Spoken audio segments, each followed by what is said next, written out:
The Opinion with Michael J. We're going to bring to you the topic. The topic of interest today is we're going to look at this video.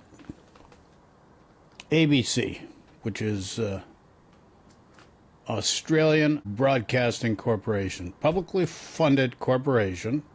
This gentleman is a reporter.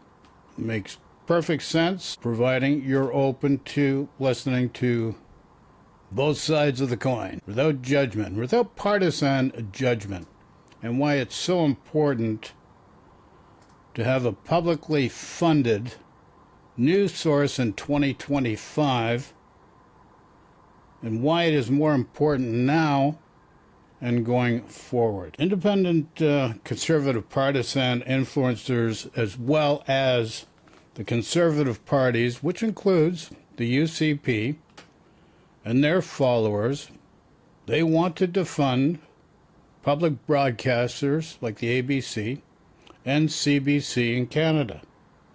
And you ask, why is that? It's because the narrative is not the same as the partisan conservative narrative.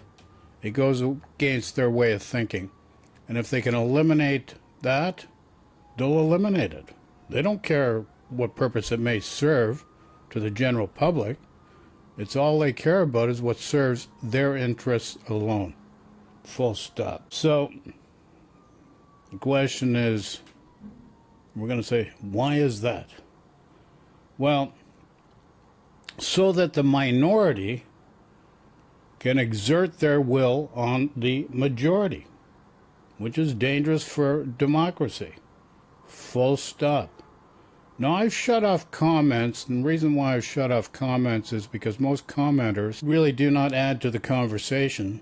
Some do, but over the last few months, the majority has been just caustic comments that really do not provide an uplifting experience. They're just derogatory, they're caustic, and it's just no point in having to witness and be part of that. It just doesn't help anybody whatsoever. So now let's go to this gentleman makes some great points here, and watch carefully, please. There's a bit of a debate at the moment about who gets to cover politics. If you are a content creator, check this out. We have reserved a spot for you. Just a girl on her way to Australian Parliament House to be part of change. For the first time, influencers were invited to yesterday's media lockup. Campaign officials call it a new way of doing politics. In the lead up to elections in Australia. And I want to make one other important point here. And this is where it became very obvious in the United States back in 2015 and again in 2024. And we're just going to call it the Trump effect. And what you see with Trump, how the minority is influencing the majority in the United States and around the world. But it's the most important thing you have to understand is that it's actually the influence of social media. I did one segment where Van Jones from CNN was with 3 people from Georgia or Atlanta down in the United States, black people. And what the real message from that segment was that educated people, considered intellectual people, their eyes were opened when they started listening to social media news, like Candace Owens, the other guy, Ben Shapiro, Alex Jones, etc., etc. But it just goes to show you how people can be influenced and how fiction can become fact and fact becomes fiction because it gets manipulated for self-interest. And most people do not realize they're being brainwashed on a real-time basis because they don't understand how the brain actually works and how the biology of the human being works. So I just wanted to add that to the conversation. Let's go back to the video now. Australia and Canada, social media influencers are getting involved in political coverage, and it's got a few of the traditional media journos a bit riled up. You're supposedly there to cover the budget, not to be a sycophant. They weren't allowed to ask questions at the press conference, so they were kind of separate to the mainstream media in that sense. Great to see the Prime Minister taking advice from the sex and lifestyle podcasts in the middle of a cost of living crisis, of all things. In the United States, big, well-established news outlets are being told to vacate their bureaus in inside government buildings to make way for pro-Trump networks. Nobody has the right to go into the Oval Office and ask the President of the United States questions. That's an invitation that is given. There's a lot of reasons for this tension, but a big part of it is that traditional media outlets are losing a lot of their power. We don't have a great deal of trust in what we read in the newspaper, or for that matter, see on the telly. The reality is that young people these days, I hate to break this to you, don't watch Insiders and they don't read the papers. They get the news off social media. 37% of Aussies say they trust the media to do what's right, and that's down from 40% last year. But the problem is, investigating, exposing and questioning the powerful requires a lot of access, resources and time. New media outlets rarely have a big enough workforce. The old media, broadcasters and newspapers, used to have that, but increasingly don't. With a dramatic decline in advertising, regional newspapers will struggle to survive. Advertisers are abandoning free-to-air television, and that's largely because they're seeking digital alternatives. Back in the old days, advertising revenue kept journalism afloat. But now, most of the advertising revenue is going into the pockets of a handful of billionaire middlemen, most of whom were at Donald Trump's inauguration, right there in the front row. Now, oddly enough, the situation isn't hopeless. One unexpected country is fighting back and trying to make Facebook, Google, X, TikTok and others support the local media. The charge is expected to be around $200 million a year, which they'll have to pay whether they run Australian news or not. Australia has spent the last few years trying to find a way to fix social media. And if it works, it could potentially help democracy everywhere. But the big boy billionaires are fighting back, and it's affecting what you can see in your news feed. This is the first of 3 episodes where we're going to be looking at Australia's attempt to rein in social media companies and shore up democratic principles, not just here, but everywhere. Will it work, or will the broligarchs win? I'm Matt Bevan. And from If You're Listening, this is Australia versus the Internet. In this first episode, we're going to be talking about Australia's attempts to get social media giants to help pay for local journalism. The ACCC says journalism is a public good. So it's drafted a law that would require Google and Facebook to negotiate. Dang, I forgot to unmute. But the point I was trying to make is that it's not just Australia, it's Canada. It started in the United States because that's where these companies grew so large to create an influence where their tentacles actually reach out to the better part of the world as a whole. A payment for content. And the story of this begins in the most cringe era in the history of technology, the mid-1990s. Take a look at this fantastic complete computer package offer. Yamaha home theatre will blow you away. So let's go back there and check it out, eh? Australians all their dancing, oh, we are young and free. Whoa, hey, yeah, not that one. The real thing I'm trying to show you is somehow even more cringe than 5-year-old me singing the national anthem, if you'll believe it. But here we go. Ladies and gentlemen, Steve Ballmer! It was the era of extremely unfit billionaire tech executives dancing on stage and screaming at their workers to launch their new products. I have 4 words for you. I love this company. Yeah! I've gone deep into the ABC content mines and I've uncovered an Australian version of one of these product launch events. Ladies and gentlemen, I hope you enjoy the next hour as we glimpse the highlights and the fun aspects of Windows 95. In 1995, Microsoft launched their new operating system in Sydney. For now, sit back, relax, prepare to have a fun look at some amazing software, and let us show you why the world will never be the same again. A mulleted gentleman has now thrown to a laser light show introducing none other than... The world will never be the same again! Dame Edna. Funnily enough, Microsoft describes my late husband very well. And all the hype was really to compensate for the fact that while everyone was very excited about computers and the internet, nobody was quite sure what the internet was 1994. There's always something new every day. You can see how many Cokes are left in the Coke machine at Carnegie Mellon in New York. You can get a picture of the beach from somewhere in California, or you can do research. You can get the latest research papers. Imagine waking up from a 30-year coma today and hearing, well, we were counting Cokes and looking at beach pictures, and then, yada, yada, yada, half a dozen tech companies control the entire world. But even back then, there were some people who had an inkling of the internet's true potential. Whole new audiences and markets are being created. News Corporation boss Rupert Murdoch thought that the internet created an opportunity to find new viewers and readers for his newspapers. Right now, anyone, anywhere in the world is able to go to a computer screen, get information, news and entertainment, work and play at minimal cost. He could just set up news websites for people to access and not have to spend all that money delivering physical newspapers all over the country.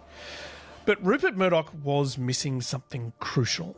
The reason people advertised in his papers was because of the distribution system. Advertisers were paying him to put their slogans and logos onto millions of front porches every morning. The internet provided a new, cheaper way to deliver news, but it also provided a new, cheaper way to advertise and sell your products. All of a sudden, I can sit here on the internet and buy goods. Where does that leave the large media moguls? Where does that leave the large corporate empires? Slowly and surely dying. But the shift wasn't just about a physical one, from papers to screens. It also opened up an important legal question about who should be held responsible for publishing.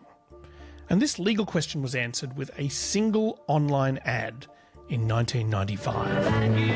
Shannon and Spinozzi, mornings, classic rock all day on 107.7 KRXO. On the 1st of May 1995, this Oklahoma City breakfast radio show was outraged. It was a week after the horrific Oklahoma City terrorist bombing that killed 167 people, and radio host Mark Shannon had been told that somebody was putting ads on the website AOL for T-shirts covered in slogans making jokes about the bombing. The ad was posted under the name Ken and had a phone number attached. Mark Shannon encouraged his listeners to call that number and express their anger at the person who had posted the ad. Hours later, AOL got a phone call from a man named Ken Zoran. He was the owner of a small real estate magazine in Seattle, and he was wondering why he was suddenly getting an enormous number of angry phone calls. And basically I told him, my phone's ringing off the hook and I can't get anything done. And it's all these people upset about something that they saw on AOL. Ken Zoran later did an interview on NPR and he said the callers were furious. How could you do this? What a loser you are. Eventually, AOL took down the ads, but the company didn't do anything to correct the record or prevent new copycat ads from popping up. Zoran took them to court. And see, if the ads had been posted in a newspaper, this was an open and shut case of defamation. Zoran would win easily. But little did Ken Zoran know, websites had very recently been given legal immunity. Bill Clinton signed America's huge telecommunications bill into law today. Huge was right. 107 pages filled with new and exciting laws that set out to govern the internet. One of the goals was to make websites act more like media outlets. Hardcore pornography and the use of indecent language which children may access on the internet is now illegal. Big website owners like Yahoo didn't like these new censorship laws at all. They said the law was violating the right to free speech, and so they shut down their sites. Screens across the country are all black in protest. But elsewhere on a different page of the same bill was a provision that the website owners learned to like a lot, because it clearly put them in a separate category from media outlets. But at the time, basically nobody had noticed that such a consequential law had been passed. Having gone through all the newspaper clips, there was really no coverage of this. So Lawyers didn't even know what to do with it. Jeff Kosef is the author of a book called The 26 Words That Created the Internet. These 26 words that had been passed through the US Congress were an attempt to cut red tape and help online businesses grow. Here's what those 26 words say. No provider or user of an interactive computer service shall be held to be the publisher or speaker of any information provided by another information content provider. So that's the 26 words. If you don't know what that means, that's okay, because nobody then knew what it meant. It was these 26 words, which came to be known as Section 230, that would decide Ken Zaran's case. The implication of the law was that while AOL did have the right to delete stuff that was posted on their sites, they were not responsible for it. They aren't publishers like newspapers are. So the troll who posted the ads for those t-shirts could be sued, if Ken could ever find them, but AOL was free and clear. This is the basis of the modern internet. It's this law, and others like it in other countries, that enables Facebook, Twitter, Instagram, TikTok, YouTube and others to have open comment sections without any fear of being sued into oblivion by someone like Ken Zaran. Dame Edna's prophecy had come true. The world will never be the same again! I want to make it clear that up until quite recently, most journalists didn't have a massive beef with Google or Facebook. And tonight, for the first time, we'll be showing on screen a small selection of the thousands of live comments that viewers make using Twitter. I think this is one of the most exciting times ever to be alive, because what's really happening is a worldwide conversation. You can also follow us on Twitter and Facebook. You can use the Quanda hashtag to join or follow the Twitter conversation online. And media outlets were in constant contact with the social media companies to figure out how we could best work together with them to make news accessible. You want video? We'll make video. You want catchier headlines? We'll make catchier headlines. It was a symbiotic relationship. We created the news content, they shared it with our audiences. By 2017, Facebook and Google were responsible for more than half of the traffic to news websites in Australia. And that is when it all fell apart. It started with the comments. Dylan Voller was big news. But today, some of the biggest media companies who posted the story on Facebook have had a rude awakening. In 2017, a video of an Indigenous teenager named Dylan Voller being mistreated while in a youth detention centre sent shockwaves around Australia.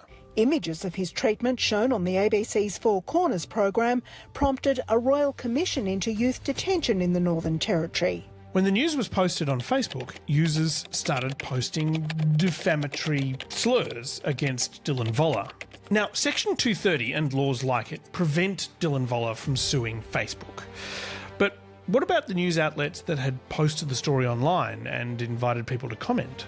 The companies told the court they weren't the publishers of the Facebook posts, so couldn't be held responsible. But the courts decided that actually they could. The High Court has found they are liable for comments posted by the public on their Facebook pages. If you're watching this on YouTube right now, this is the reason why our comments section is closed. We would have to have staff monitoring all of your comments for defamation. So, bye-bye comments. The second thing was zero-click searches or results. Watch this. Hey Google, what is a zero-click search?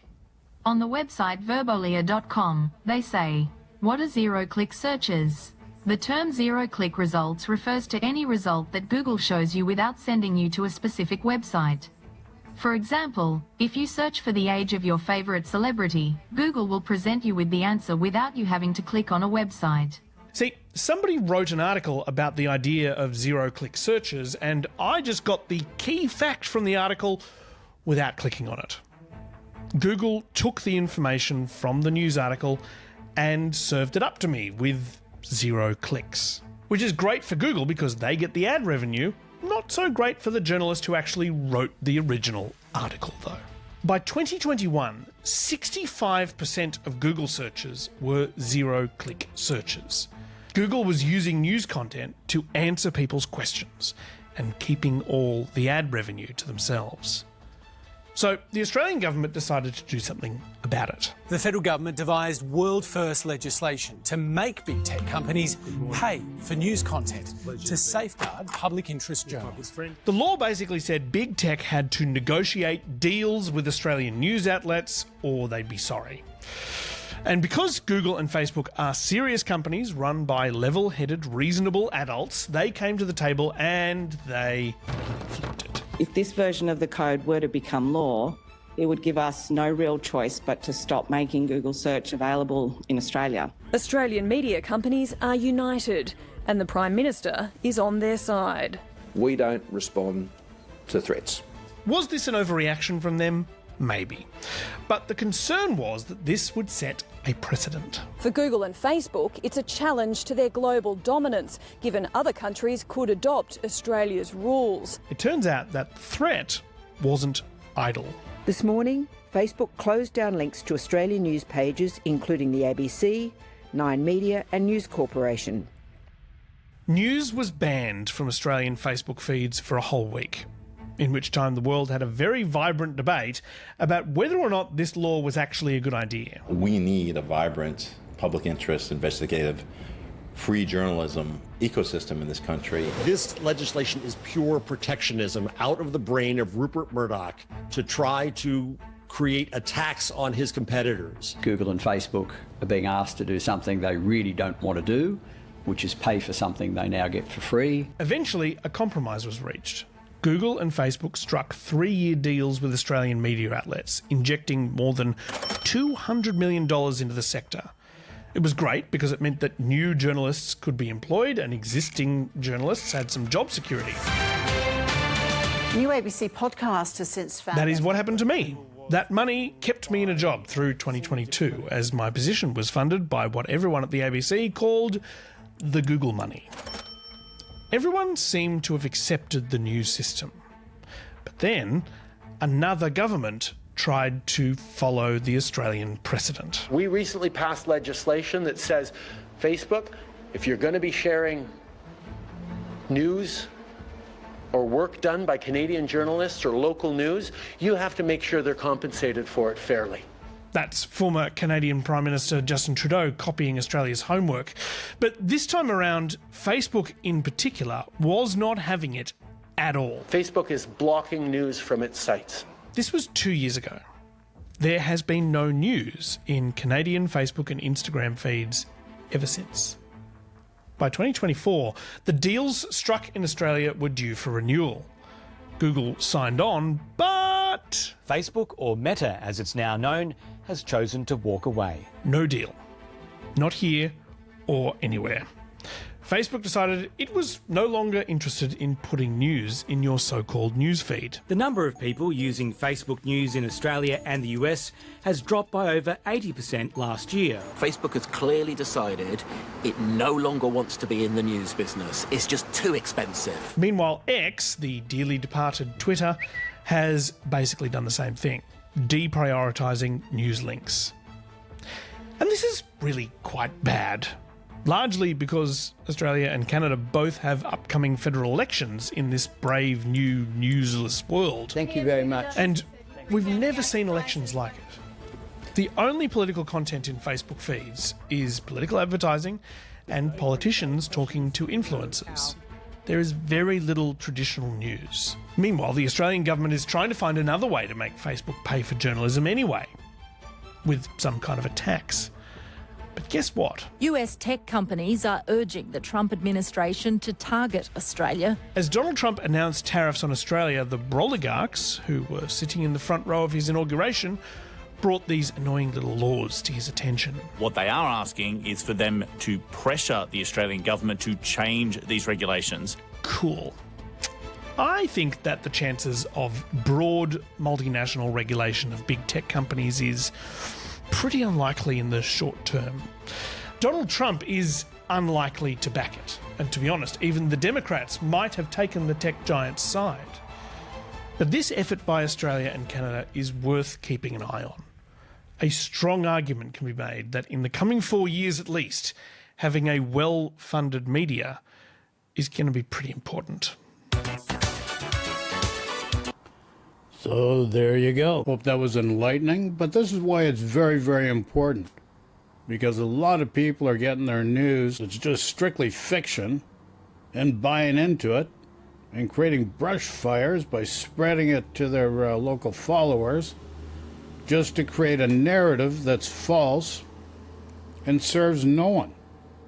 That's why publicly funded, whether it be the CBC in Canada, ABC in Australia, is very, very important. So take care, folks. I hope this was an eye-opener for you. Love and peace to everyone. Ciao for now.